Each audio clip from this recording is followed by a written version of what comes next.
ഇന്ന് ഫ്രൈഡേ അല്ലേ, അപ്പോൾ കുറച്ച് തേങ്ങ ചിരണ്ടി ജീരകവും പുട്ടുപൊടി ഇരുന്നിരുന്നു കേട്ടോ. ഒരു 2 പാക്കറ്റ് പുട്ടുപൊടി നാട്ടിൽ നിന്ന് വന്നപ്പോൾ എക്സ്ട്രാ കൊണ്ടുവന്നു.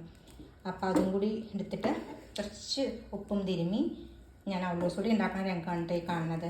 ഇപ്പോൾ രാവിലെ നമുക്ക് ചായക്ക് ഇപ്പോൾ ഒന്നും ഉണ്ടാക്കാൻ പറ്റിയില്ലെങ്കിൽ എന്നും അപ്പം ഇടിയപ്പവും ഒക്കെ തിന്ന് ദോശയും ഇഡ്ഡലിയൊക്കെ തിന്ന് മടുക്കുവാണെങ്കിൽ ഒരു ലേശം കട്ടൻ ചായയും അല്ലെങ്കിൽ ഇച്ചിരി കട്ടൻ കാപ്പിയോ അല്ലെങ്കിൽ പാൽ ചായയോ ഉണ്ടാക്കിയിട്ട് ഒരു ഇച്ചിരി അവലോസുപൊടിയും കൂടി കഴിച്ചാൽ ഇപ്പോൾ രാവിലെ ആയിക്കോട്ടെ വൈകിട്ട് ചായക്കും ആയിക്കോട്ടെ വെരി ഡെലീഷ്യസ് ആണ് കേട്ടോ.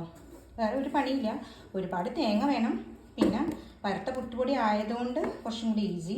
പക്ഷേ ഈ ഇളക്കി അടി പിടിക്കാതെ നമ്മൾ ആ ഒരു നല്ലൊരു മണം വരും, വറുത്ത പുട്ടുപൊടിയുടെയും വറുത്ത തേങ്ങയുടെ മണം വരുന്നത് വരെ നമ്മളിത് ഇങ്ങനെ ഇളക്കി കൊടുക്കണം കേട്ടോ. അപ്പോൾ ദേ അതിൻ്റെ ക്വാണ്ടിറ്റി ഇത് നിറച്ചുണ്ടായിരുന്നു. ഇപ്പോൾ അതിങ്ങനെ അരിപ്പൊടി വെന്തതിനനുസരിച്ച് തേങ്ങയും മൂത്തതിനനുസരിച്ച് ഇങ്ങനെ അതിൻ്റെ അളവ് കുറഞ്ഞു ഇരിക്കുകയാണ് കേട്ടോ. ഇങ്ങനെ നല്ലോണം കുറയും, ഇതിൻ്റെ പകുതിയാവും ഇത് വെന്ത് കഴിയുമ്പോഴത്തേക്കും, മൂത്ത് കഴിയുമ്പോഴത്തേക്കും ഇതിൻ്റെ പകുതിയായിട്ട് നല്ല മണത്തിൽ വരും. ജീരകവും ഞാൻ ഇട്ടിട്ടുണ്ട് നല്ലോണം. ചിലർ ജീരകം ഇടില്ല കേട്ടോ, അത് ഓപ്ഷനാണ്. നമ്മൾ തിരിഞ്ഞ് വെച്ചേക്കുക എല്ലാം കൂടി, തേങ്ങയും പൊടിയും ജീരകവും ഉപ്പും കൂടി നല്ലോണം തിരിഞ്ഞ് വയ്ക്കുക. ആവശ്യത്തിന് തേങ്ങ എടുക്കണം കേട്ടോ, ലാവിഷ് എന്ന് പറയില്ലേ നമ്മൾ, അതുപോലെ ലാവിഷായിട്ട് തേങ്ങ ഇടണം, അതാണ് അതിന് ടേസ്റ്റ് ഉണ്ടാവുക. എല്ലാം മണം വന്നു തുടങ്ങി.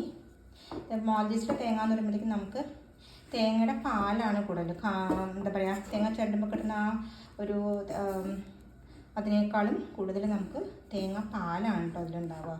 തേങ്ങയുടെ ക്വാണ്ടിറ്റി കുറവായിരിക്കും, വലിയ തേങ്ങയൊക്കെ ആയിരിക്കും, പക്ഷെ നമുക്ക് പാല് പിഴിഞ്ഞാൽ ഒരുപാട് പാല് കിട്ടും. ഒന്നാം പാലത്തിൽ നമുക്ക് ഒരുപാട് പാല് കിട്ടും.